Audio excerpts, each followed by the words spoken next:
What's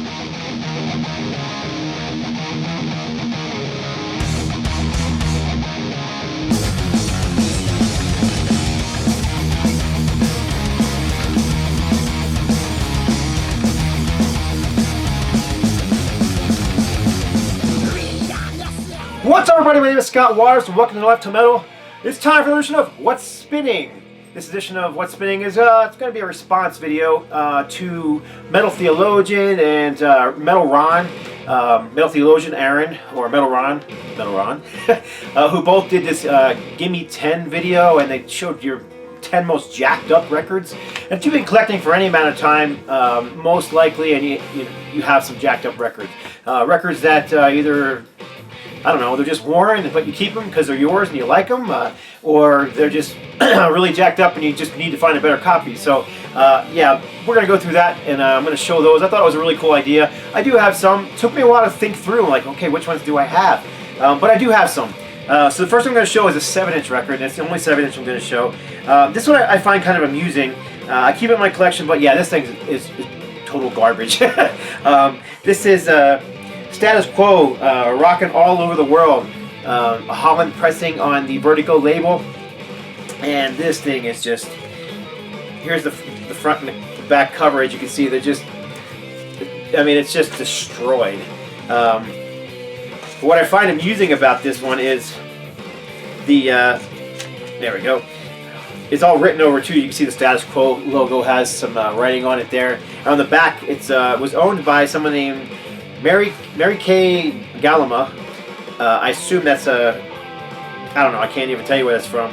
But it's also, she wrote on there, I love Status Quo, and a little heart on there. I think that's pretty hilarious. But yeah, I mean, if I ever find a better copy, I'll definitely, you know, replace it. But I don't know, I just found it amusing the way it was, just because it's so tattered and torn, and it's all written over, and I love Status Quo, and even the record, I don't know how well it'll show on there, but even the record is just, it's seen better days. It's one of those records that probably sat outside in case, you know, on a table somewhere in some girl's bedroom, and back in the, you know, early 80s, and yeah. Total garbage. But this next one is not total garbage. It does have a few minor issues with it, but mostly just the cover. This is the Sanctuary Fifth Angel Split EP. This was a promotional item that was given away before either of those two albums were released on Epic Records, and I love both those albums. But it features 3 songs from each band, and also interview footage from each band, or not footage, but interview clips from each band that go between each of the songs. But as you can see on the corner right there, someone's chewed on it pretty good. It's got a nice bite taken out of it right there. The record's in perfect condition. I mean, it almost looks like no one's ever played it. For the most part, with a little bit of ring wear, the vinyl's pretty good, but yeah, it's got that chew taken out of it. Now, normally that would bother me, but I don't know, I kind of like this copy. I've had this copy for a long time, so I'm just going to keep it. Again, if I ever saw a cheap one, you know, used somewhere in better shape, might grab another one, but it's not one of those things I stress out over looking for a new copy in the mail. So, anyhow, Sanctuary, Fifth Angel, Inner Chords, Words, and Music. It's a promo item from 2 bands that I really like, especially Sanctuary. I'm a huge Sanctuary fan. This next one is really jacked up, and I doubt I'll ever find another one, but if I ever do, I'd definitely replace this one. This is Jimi Hendrix and Lonnie Youngblood, and this album cover has seen way better days. This was on All Platinum Records, Inglewood, New Jersey. No idea when this was released. There's no year on here. There's no UPC code, so I'm assuming this thing's pretty early. The cover's taped together, and the tape has turned yellow over the years, and top and bottom, it's got all kinds of, you know, janky garbage on here, and and the record itself is it actually says 1972 on there, so the record itself is pretty beat up. I don't know how well that'll show on the. But this is, I went into a record show, and I bought a couple of Jimi Hendrix records from this one collector. He goes, "Oh, hey, I have this too. You might want it." And I said, and I looked at him like, "Oh, it's pretty tore up. How much?" He goes, "No, you can just have it." So I have it, and I've had it for years, and it actually does play. It plays with a lot of noise, but it does play. So I keep it. I kind of like it. It's just, one of those things I have in my collection that's not in the best condition. Again, if I ever find another copy, I'd replace it for sure.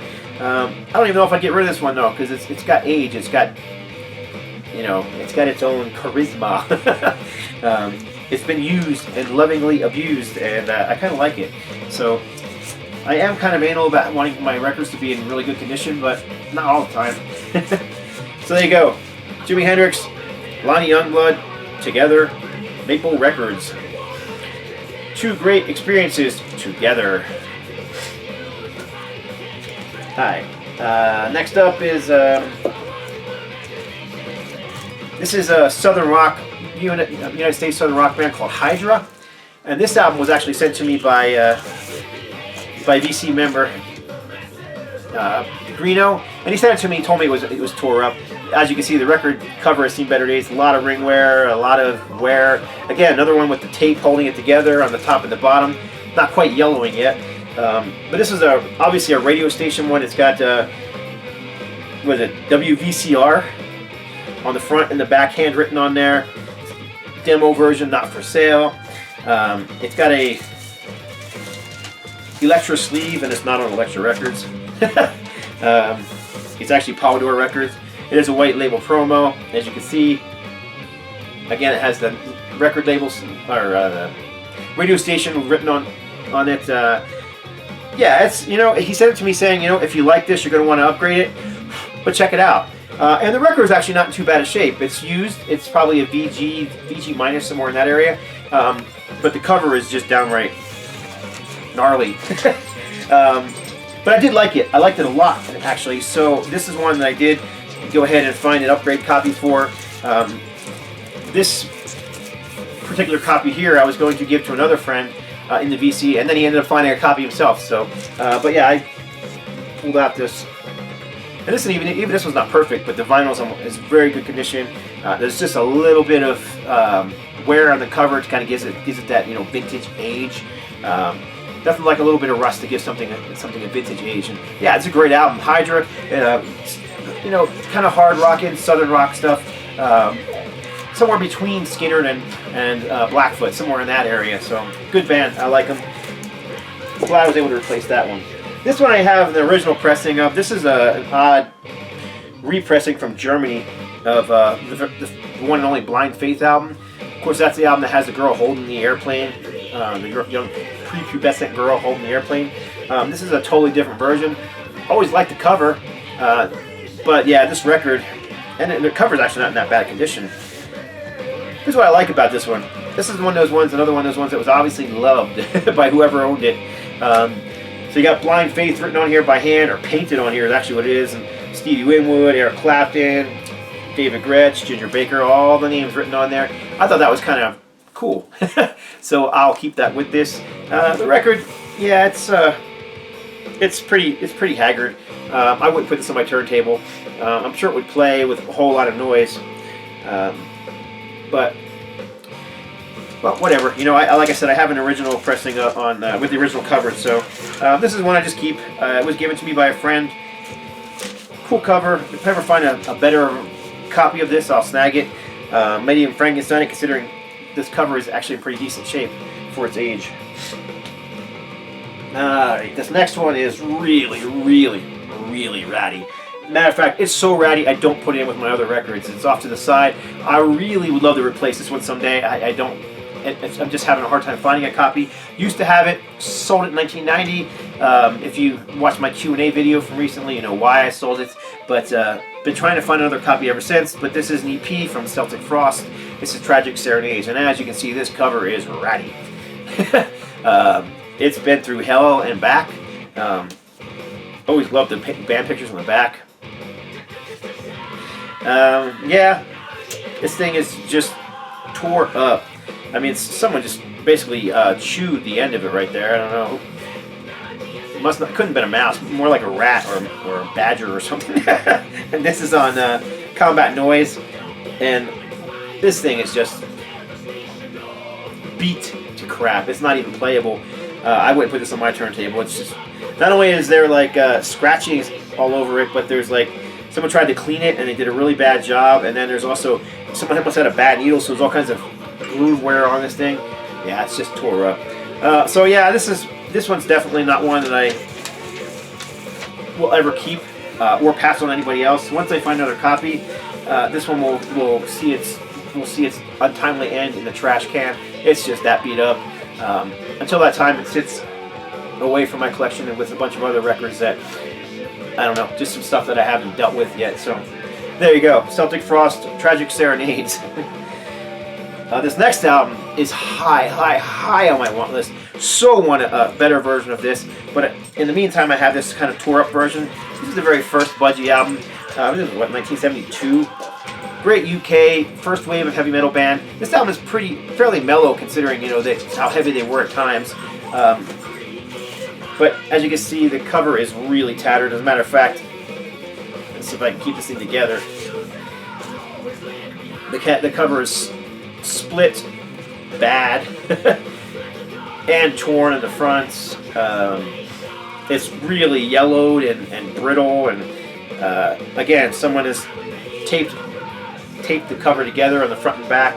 It's unfortunate, that it's not in better condition, but this is one that I'm constantly looking for a better version. The record itself is, I've seen worse, but I've seen far better. I'd like to get a better copy of this. MCA Records, I think it was 72, maybe 71, somewhere in that area. I don't see a date on here anywhere. Some of the 70s and 60s albums didn't have dates on them, and it was definitely pre-UPC codes. So I believe actually this one has been reissued in the UK. It's not been reissued here as far as I can tell. Alright, this next one I did upgrade already to, but I'm keeping this one because it's vintage. I like the vintage look, I like the vintage feel. This is the Amboy Dukes Migration. Second album from the Amboy Dukes, 1970 I believe it was, or it might have been 69. Yeah, this is an original pressing on Mainstream. It actually isn't in that bad a condition considering how old it is. I know some people hate that sound, but too bad. There's the original. It's got the original sleeve, which is very, very yellowed. The cover is actually not too bad condition, like I said, but the record is what's not in great condition. It's. I mean, if I was to sell this on Discogs, I'd put it at a G at best. It's just got so many marks on it. It does play. It's very, very noisy. If I ever find another original pressing of this, I will definitely pick it up. In the meantime, I do have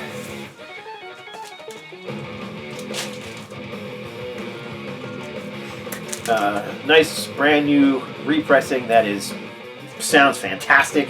I mean, if you didn't know it was a repressing, and the fact that it's so brand new, you can just tell it's brand new. You would think it was an original because there's just no difference. Nothing has changed. Everything about this is exactly the same as the original pressing. Even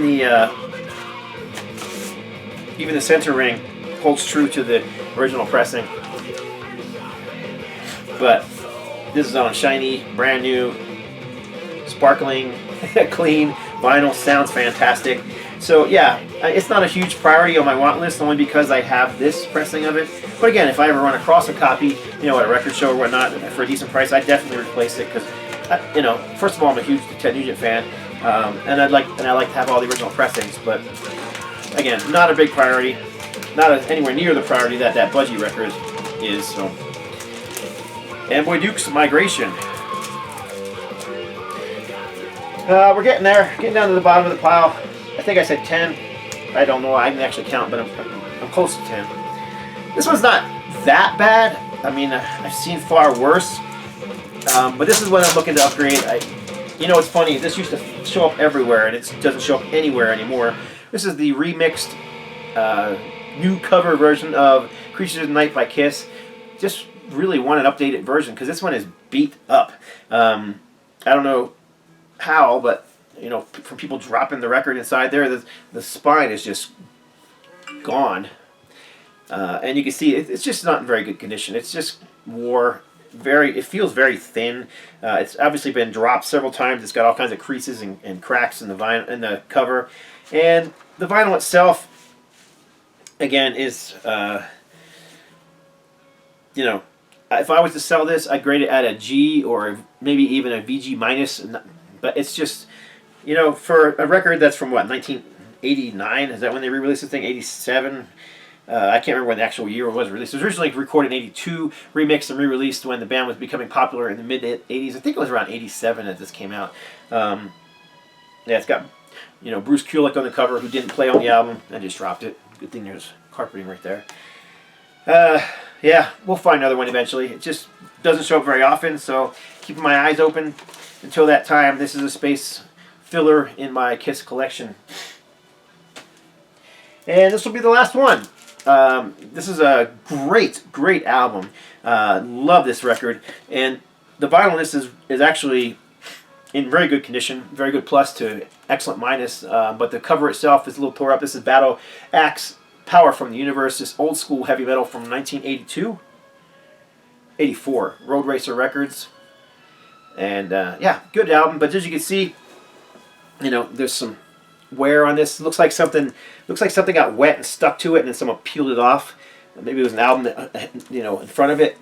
It doesn't look like this album was wet. It doesn't seem to have any water damage, but something stuck to it and pulled the ink right off. Not only the front, but on the back too.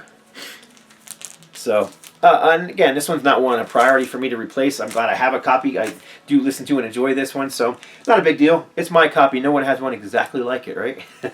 So there you go. That's my 10 most tore up records in my collection. Most people want to show off, you know, these are my grails, these are my greatest records. Look at this, how pristine they are. Well, every collector has crap ones in their collection, and those are the ones that I consider the worst of the worst in my collection. So, hope you enjoyed that video. That's it. Leave me a comment below. I'll chat with you later. And God bless. Stay strong.